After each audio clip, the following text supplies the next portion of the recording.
السلام علیکم محترم، کیسے ہیں؟ ٹھیک ہیں سر؟ تھوڑا یہ بتائیں کہ وطر میں پڑھ رہا تھا تو وطر کے اندر آخری رکعت میں جو ہے علم کے بعد پھر کوئی صورت کے بعد دعائے قنوت پڑھنا بھول گیا اور ڈائریکٹ میں رکوع میں چلا گیا. ٹھیک ہے، تو اس کے بعد وہ دعائے قنوت پڑھی نہیں، پھر میں نے سجدہ سہو کر کیا. تو اب کیا یہ وطر دوبارہ تو نہیں پڑھ دیں؟ جی وعلیکم السلام ورحمۃ اللہ وبرکاتہ. پیارے بھائی نے بہت اچھا سوال کیا ہے. روزمرہ استعمال ہونے والا، عمل میں آنے والا یہ معاملہ ہے. سب سے پہلے میں ان کے سوال کا جواب تفصیلاً دوں اس سے پہلے میں ضروری سمجھتا ہوں کہ میں وطروں کا مکمل پڑھنے کا طریقہ بھی ساتھ ہی بیان کر دوں تاکہ جتنے لوگوں تک میری آواز پہنچے ان کو فائدہ ہو جائے. پیارے بھائی، وطروں کو پڑھنے کا طریقہ، جو 3 وطر ہم پڑھتے ہیں ان کو پڑھنے کا طریقہ کیا ہے؟ نبی الرحمہ حضرت محمد کریم صلی اللہ علیہ وآلہ وسلم ہمیشہ 3 وطر پڑھا کرتے تھے. وطر طاق ہوتے ہیں، 3 پڑھیں، 5 پڑھیں، 7 پڑھیں، طاق ہی پڑھنے. ان کو پڑھنے کا طریقہ کار کیا ہے؟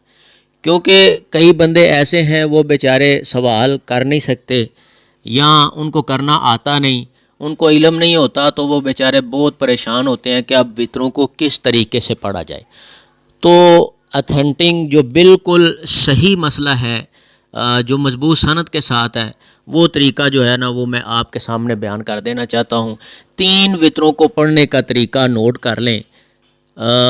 اللہ اکبر کہہ کے تو نماز میں داخل ہو جائیں، یعنی نماز وطر میں داخل ہو جائیں. سورت فاتحہ کے بعد پہلی رکعت میں سورہ اعلیٰ کی تلاوت کرنی ہے سورت فاتحہ کے بعد. پھر اس رکعت کو مکمل کر کے تو دوسری رکعت کے لیے کھڑا ہونا ہے.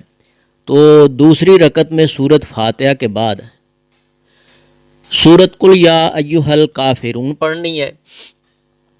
پھر اس رکعت کو مکمل کر کے کھڑے ہو جانا ہے، بیٹھنا نہیں. کیونکہ جب ہم 4 رکعتیں پڑھتے ہوتے ہیں، یعنی عصر کی کہہ لیں، ظہر کی کہہ لیں، عشاء کی کہہ لیں، تو ہم دوسری رکعت کو جب مکمل کرتے ہوتے ہیں تو تشہد میں ہم بیٹھ جاتے ہیں. لیکن وطروں کا طریقہ یہ ہے، نہ تو ان کو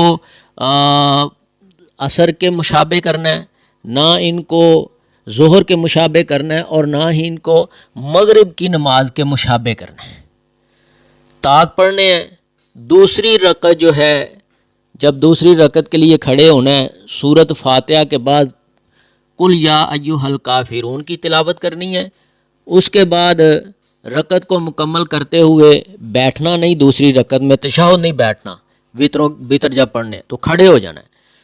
تو جب تیسری رکعت جو ہے اس کو ہم نے پڑھنا ہے تو سورت فاتحہ کے بعد سورہ اخلاص، یعنی بسم اللہ الرحمن الرحیم، قل هو اللہ احد اللہ الصمد لم یلد ولم یولد ولم یکن لہ کفوا احد، یہ جب تلاوت کر لینی ہے تو اس کے بعد یعنی رکوع سے پھر پہلے دعائے وطر جو ہے وہ پڑھنی ہے. حضرت حسن ابن علی رضی اللہ تعالی عنہ بیان فرماتے ہیں کہ نبی الرحمہ حضرت محمد کریم صلی اللہ علیہ وآلہ وسلم نے مجھے کچھ کلمات سکھائے، مجھے کچھ کلمات کی تعلیم فرمائی تاکہ میں ان کو دعائے وطر میں پڑھوں. اور یہ بات ترمذی شریف میں بھی ہے، سنن نسائی میں بھی ہے، ابی داود میں بھی ہے، مضبوط سند کے ساتھ. وہ الفاظ کون سے ہیں؟ کئی لوگ سوال کرتے رہتے ہیں کہ دعائے وطر جو ہے وہ الفاظ کون سے ہیں، کون سی دعا ہم پڑھیں تو وہ زیادہ بہتر رہے گی. تو پیارے بھائی، یہ جو سنت طریقہ ہے جو آپ صلی اللہ علیہ وسلم نے تعلیم فرمائی ہے، وہ دعا جو ہے وہ الفاظ نوٹ کر لیں. نبی رحمہ حضرت محمد کریم صلی اللہ علیہ وسلم نے جو حضرت حسن ابن علی رضی اللہ تعالی عنہ کو جو الفاظ سکھائے وہ کون سے الفاظ تھے، نوٹ کر لیں. اللہم اہدنی فی من ہدیت وعافنی فی من عافیت وتولنی فی من تولیت.